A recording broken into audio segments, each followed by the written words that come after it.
So you got the Deluxe Creamy and you just want one ice cream base? This is it.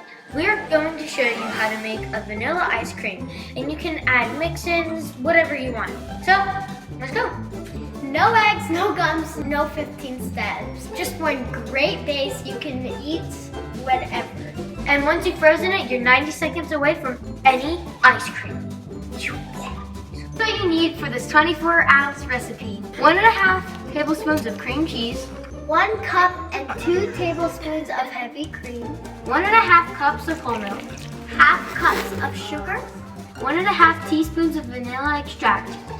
Microwave the cream cheese for 10 seconds. Add the sugar and vanilla extract. Mix it until it looks like frosting. This normally takes about 60 seconds. If you're having a hard time mixing it, we like to add a dash of cream. Now slowly mix it all together until it's fully dissolved. Now put it into a container and put it in the freezer. And let it freeze for 24 hours. When it's ready, you can mix all sorts of things. So good.